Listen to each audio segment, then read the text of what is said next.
આજરોજ મહેમદાવાદ તાલુકાના કરોલી ગામ ખાતે હેલ્થ અને આઈ ચેકઅપ કેમ્પનું ભવ્ય આયોજન કરવામાં આવ્યું, જેમાં ડોક્ટર કૃપા શર્મા અને ડોક્ટર હિમાંશુ ચૌહાણ, સ્ટાફ પ્રાચીબેન, જ્યોતિબેન તથા મેનેજર કલ્પેશભાઈ પટેલ અને દ્રષ્ટિ ઓપ્ટિકલના લાલાભાઈ, સહયોગી ઇક્વિટાસ ટ્રસ્ટ CSR મેનેજર મિલન વાઘેલા અને ગામના જાગૃત નાગરિક ગોરધનભાઈ શર્મા અને મનહરભાઈ પટેલ અને ટીમ દ્વારા ઉપસ્થિત રહી સહયોગ આપ્યો હતો. ગામના 90થી વધુ જરૂરિયાતમંદ લોકોએ હેલ્થ ચેકઅપ સાથે આઈ ચેકઅપ પણ કરાવ્યું હતું, જેમાં કાશીબા હોસ્પિટલ દ્વારા પ્રાથમિક દવાઓ ફ્રીમાં આપવામાં આવી અને કેપી ગ્રુપ ઓફ ગુજરાતના પ્રમુખ કલ્પેશભાઈ પટેલ, ઉપપ્રમુખ ડોક્ટર નિશાબેન પટેલ અને કાશીબા હોસ્પિટલના ડોક્ટર રવિન્દ્રસિંહ ઝાલા અને ડોક્ટર સોનલીબેન ઝાલા અને યોગેશ માલવીય દ્વારા 51 દીકરીઓનું સન્માન સ્ટેશનરીની કીટ આપી કરવામાં આવ્યું અને સિનિયર સિટીઝનને લાકડી આપી સન્માન કરવામાં આવ્યું, જેમાં ગામના સરપંચ અને સેક્રેટરી નાગરિકોએ કાશીબા હોસ્પિટલ પરિવાર અને કેપી ગ્રુપ ઓફ ગુજરાતના પ્રમુખ કલ્પેશભાઈ પટેલનો ખૂબ ખૂબ આભાર માન્યો હતો. આવો સૌ સાથે મળીને જરૂરિયાતમંદ અને નિસહાયનું સન્માન કરીએ અને કરાવીએ.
ડૉક્ટર હિમાંશુ ઘનશ્યામભાઈ ચૌહાણ છે. હું અમદાવાદ કાશીબા હોસ્પિટલમાં પ્રેક્ટિસ કરું છું.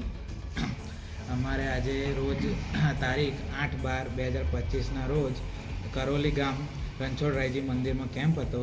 ત્યાં આશરે 80થી 100 પેશન્ટ્સ દર્દીઓ આવ્યા હતા બતાવવા, અને ખૂબ જ સારો સાથ સહકાર રહ્યો. કલ્પેશભાઈનો ખૂબ જ સારો સાથ સહકાર હતો. અમારા સિસ્ટરો, સ્ટાફ અને બહારથી અમારા સર આવ્યા હતા, ઓપ્ટોમેટ્રિસ્ટ સર, એમનો બી ખૂબ જ સારો સાથ સહકાર રહ્યો અને સક્સેસ ગયું આજનું programme. Kalpesh Patel, as a Kashiba hospital marketing executive manager. આજે કરોલી ગામમાં હેલ્થ ચેકઅપ અને આઈ ચેકઅપનો કાશીબા હોસ્પિટલના ડૉક્ટર રવિન્દ્રસિંહ ઝાલા અને ડૉક્ટર સલોનીબેન ઝાલા દ્વારા કાશીબા મેડિકલ ટીમ દ્વારા અહીંયા કરોલી ગામમાં રણછોડજી મંદિરના ધામમાં એક ભવ્યથી ભવ્ય કેમ્પ યોજાયો, જેમાં ડૉક્ટર હિમાંશુ ચૌહાણ અને ડૉક્ટર કૃપા શર્મા અને અમારા સિસ્ટર શ્રી અમારા પ્રાચીબેન અને જ્યોતિબેન સાથે અમારા દ્રષ્ટિ ઓપ્ટિકલમાંથી લાલભાઈ ઉર્ફે જૈદભાઈ અને અમારી સાથે અવિરત જોડાયેલા મિલનભાઈ વાઘેલા જે આપી રહ્યા છે. સાથે વાત કરીએ તો કરોલી ગામના રહીશોએ આજે 100થી વધારે લોકોએ પોતાનું હેલ્થ ચેકઅપ કરાવ્યું. હેલ્થ ચેકઅપમાં અમારા ડૉક્ટર સાહેબે પોતાને health checkup BP, pulse, oxygen, ડાયાબિટીસનું ચેકઅપ કરી, સાથે સજેશન આપ્યા, રિફર કર્યા અને દવાઓનું ફ્રીમાં વિતરણ કર્યું. સાથે અમારે દ્રષ્ટિ ઓપ્ટિકલમાંથી ઉપસ્થિત લાલભાઈએ બધાને ચશ્માનું આંખોની તપાસ કરી, સાથે ચશ્માનું વિતરણ કર્યું. જરૂરિયાત લોકોને એમને સજેશન આપ્યા કે તમારે ચશ્મા બનાવવા પડશે અથવા મોતિયાનું ઓપરેશન કરાવવું પડશે. સાથે ગામના રહીશો, ગામના સોશિયલ વર્કરો, જેમાં ગોરધનભાઈ શર્મા અને મનહરભાઈ પટેલ અને ગ્રામજનોનો ખૂબ જ સહયોગ રહ્યો અને એમણે ખૂબ જ સુંદર વ્યવસ્થા કરેલી. અને ગામના રહીશોએ કાશીબા હોસ્પિટલના ડૉક્ટર રવિન્દ્રસિંહ ઝાલા, સલોનીબેન ઝાલા અને ડૉક્ટર યોગેશભાઈ માલવિયા અને અમારા કાશીબા પરિવારનો ખૂબ ખૂબ આભાર માન્યો. પીપી ગ્રુપ ઓફ ગુજરાત, જેનો પ્રેસિડેન્ટ તરીકે મેં કલ્પેશ પટેલ, ગામની દીકરીઓને સ્ટેશનરી કીટ અને સિનિયર સિટીઝનોને સ્ટ્રીકનું વિતરણ કર્યું. તે લોકોનો પણ અમે એમાં દુઃખમાં સહભાગી થવા માટેનો નાનો પ્રયત્ન કર્યો અને સૌએ અમારો આભાર માન્યો. અને અમે અમારી કાશીબા હોસ્પિટલની ટીમ પણ એ ગામજનોનો ખૂબ જ આભાર માનીએ છીએ.